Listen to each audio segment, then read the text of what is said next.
Okay, all right, let me just go ahead and introduce this conversation. My name is Hector from politicalscams.me, journalist, activist. And I want to introduce this fine gentleman whose name is? Nick. Hello there, Nick.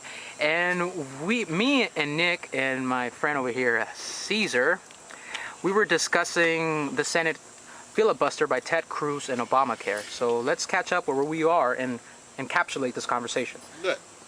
Nick, where were we? Oh, we were talking about what do you think about this? What's happening right now in the filibuster and why it takes place, and why is it that Ted Cruz might be fighting Obama as an individual? Okay. Because he's a Democrat. But why? In fact, the filibuster is against his own, the same thing that has been already voted on by the Senate with his approval. Now he's trying to say what? As long as you don't defund Obama's care, even the bill that I sponsored is dead. That's what he's saying. That's what this filibuster. So you're mentioning the amendment. I'm sorry, I don't mean to interrupt, but I want to be more detailed on this. You're mentioning the specific amendment that Senator Ted Cruz introduced on the spending bill, which will limit Obamacare and it will defund it, and it will shut down the government if this doesn't go through. Correct. And the narrative. In fact, some of his Republican colleagues, they say, how in the world can you do that? How can you sponsor an amendment to the bill that you personally put it in there, and now because you want the Obamacare to be defunded, and you know that it's not going to be passed anyway, you want to get your own bill. Okay. It doesn't make any sense. If you added it in there, keep it there. Right, keep it there. Well, I think that the main concern, and I want to clarify things before we even establish anything else. Right. Yes, there is rhinos, Republican in name only people who are only voicing their opinion to make it seem like they're part of the community. Right. Well, politics. But, I saw the Senator Ted Cruz, and I did not see vitriol. I did not see an aggression against our common base morals. I clearly saw the person as an individual. He was passionate. He kept on talking. And, we are really divided on this issue because it goes to the crux of the problem. Who will take care of us? Is it our responsibility as an individual, or is it also the responsibility of the state?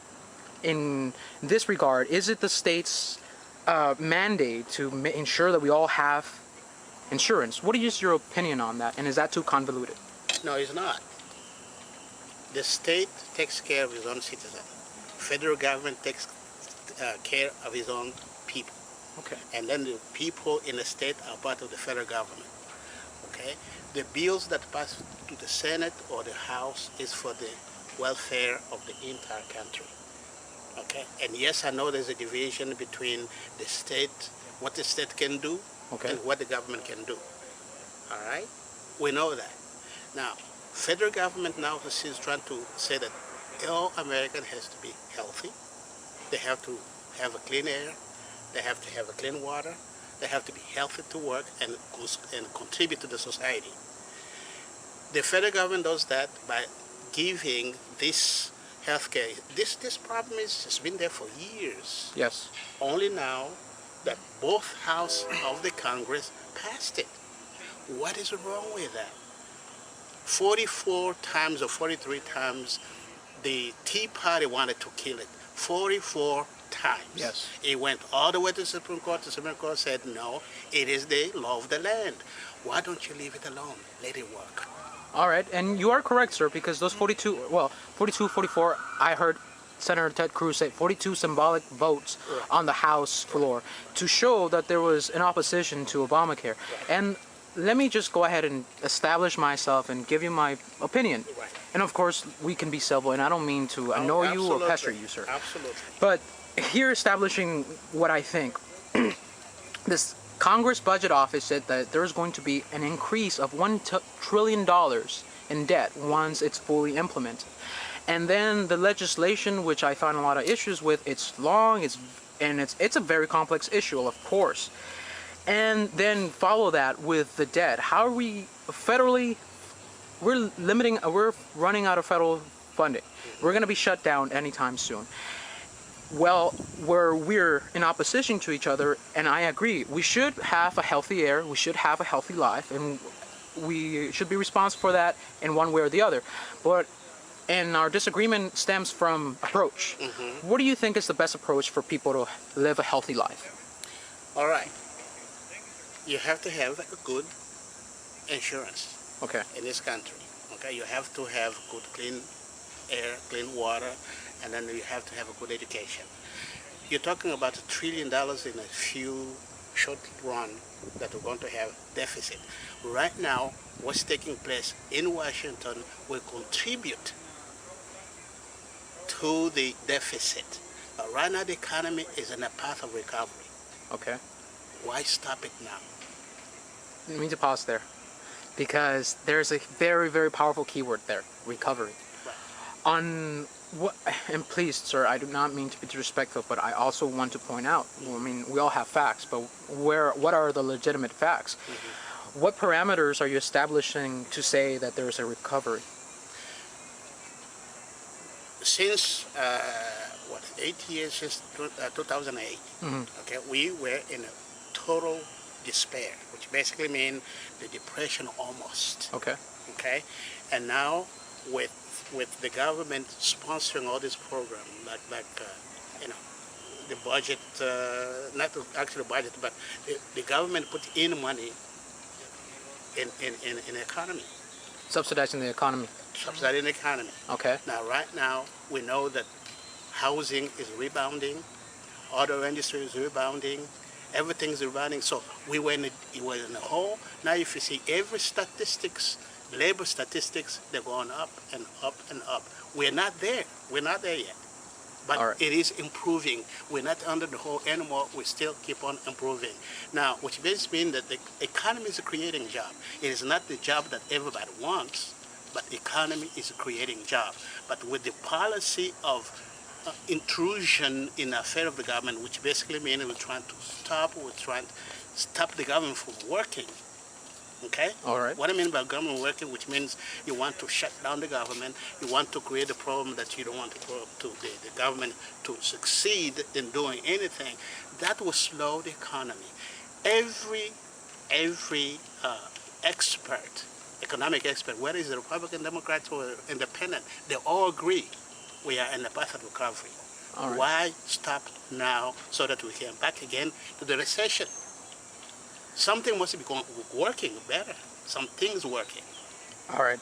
Let me follow that up with the context of the the depression or the economic burst of the bubble that burst, which was runaway banking and realtors and real estate and mortgages. It was the duty of those corporations and banks to fall apart and be bankrupt, but the government stepped in because I guess they were their saviors to put it aside. So what I'm seeing on the real unofficial statistics, because you cannot really trust the official statistics of the government. Oh, yes. Well, you know how those bureaucrats love fudging the numbers. It's pretty obvious. The unofficial unemployment rate, and I forget the source of this, is 26%. And overall in the United States? In the United States. Okay. Because there are, in the CBI numbers, the Consumer Labor Index, or I forget the right anagrams, they're not including category U6, which means that people are no longer looking for a job, so they're not counted as unemployed. Sure. So that's how they're finagling the statistics, and then follows the inflationary spending that we are currently involved of the wars of adventurism and imperialism. And Obama was supposed to redirect the country to reconstructing the infrastructure of this United States. That hasn't happened, unfortunately. And in fact, he has reversed himself on very pertinent issues. So what I'm saying is that I don't really see the recovery, but there are jobs that are coming back. Manufacturing jobs are coming back, but the issue is that they were sent off to China and they're coming back to the United States for quality of service or quality skills. But the workers and the employees are being paid less, and absolutely, a lot less. Absolutely. And that is something to be blamed on globalization. But when you mentioned the federal government, that we're preventing or stopping them, like I said, I will be a libertarian if anything. I really think that the government is not reason. And there are many unreasonable things that the government has done which infringe on our liberties and prevent prosperity from growing. Big story short, I think that we have the means to do this and rescue ourselves and our community, but we need to get the government out of the way. What do you think? We shouldn't obstruct if the program is running. Okay. We shouldn't obstruct the progress of the program. And that's what's happening in Washington today, to obstruct. Okay, if it works, just like when they say, where it works, why you want to change it. Okay. All right, change it for the better, but don't put something there to make it worse. Okay, now, I might be biased because I'm a Democrat, I say it up front. I'm a Democrat and progressive one. Okay. I'm not a stagnant problem. I want to see things moving up. Okay, I want to change to see how things move on. I don't want to stay on the past. But still, if something works, why don't you just put some incentive to it so that it keeps on working instead of obstructing it? Because you're not of the same philosophy I am. We might be in opposition, but you are what they call loyal opposition. Introduce your bill so that you know that, yes, this one program, if we put something here that you don't like, we put it here, it's going to work.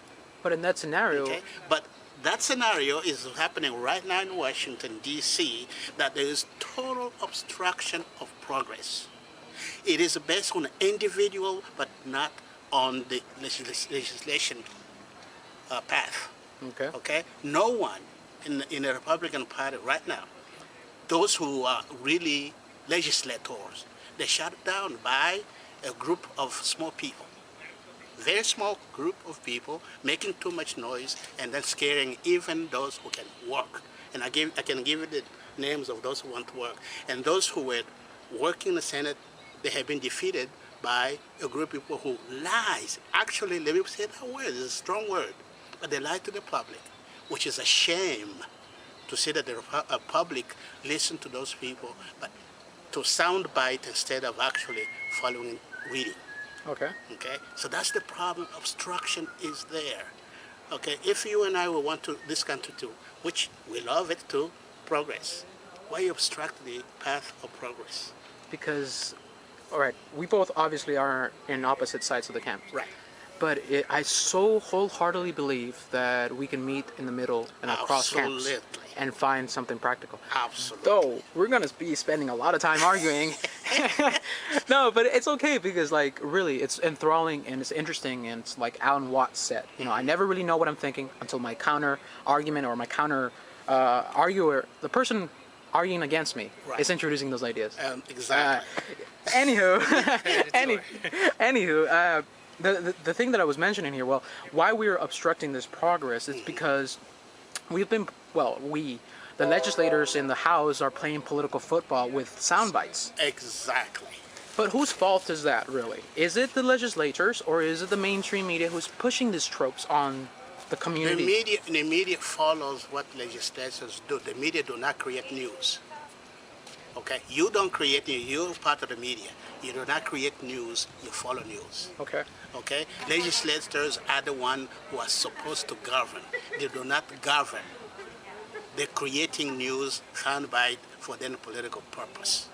All right. But they didn't go to Washington to legislate and run the government. It's the same government they want to shut down. But they were not there. They are not there to do so. Do not blame it to media. I don't think media has nothing to do but to report what they see. All right. Okay. For that reason, I know media. Well, there are some media who are not really good medium to follow. But as far as I know, the credible medium of communication, they do follow the news. They don't follow the news, but they don't create news, but they follow what legislators do.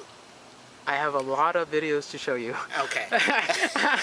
Just because, like, I look, we can be spending arguing on this Right. if the media does not create it or not, but I think a video will be able to prove this point. And look, All right.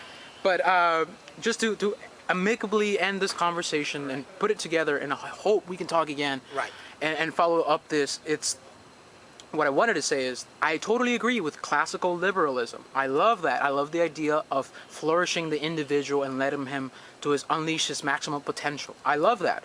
Although what I don't like is the neoliberalism, which is co-opting that and making it seem like progress is limiting civil liberties and taking away the choice of individuals.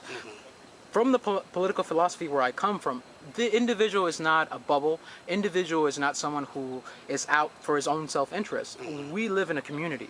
I'm a libertarian and I acknowledge that I live in a community. Though I think that the individual should not be a bridge and the group does not overwhelm the individual. We cannot vote the rights away. Correct. No, that's why the government is there to protect it. Okay. Okay, the government is there to make sure that individual liberties are protected. Okay, and that's why you have media. Of course, you say that the media might be biased, but to me, I don't follow every media. Every tabloid is not media. It's not news to me. Of course, it's not. All right, but people who are serious about reporting, okay, those are the ones that I follow. And I can tell you point blank, it is difficult for me to follow news in the United States. Okay, I follow news. Let's say BBC. Yes. Okay, they are here in the United States, and when they report news, it is good to hear, to listen to them. And that's reporting the news. They do report the news. They don't make news. They report it. I have some good news for you. I have some good news for you. Well, since we're already concluding this, Right. we're going to be discovering a lot of each other's political ideologies in the future. Absolutely. We are. And I'm in total disagreement with you in that I think there are some real good journalists out there creating the news, because the mainstream media is objectivist and professional journalism is only concentrating on certain things, and in its effort to be objective is not really giving out the whole details. It's picking a point of reference, and that's a biased point. Absolutely. Though the good news that I wanted to say is that's the rising media here, and it's local fellow citizens like ourselves. Absolutely. No, we want that. We want the news that come from the citizen to be the news that informative, not making opinion. Let the individuals make opinions of their own, but not influence their opinion. That is basically some media do that to influence the opinion of people. Report the news, let me form my own opinion as an individual, Yes. but don't influence it. Great points, Nick.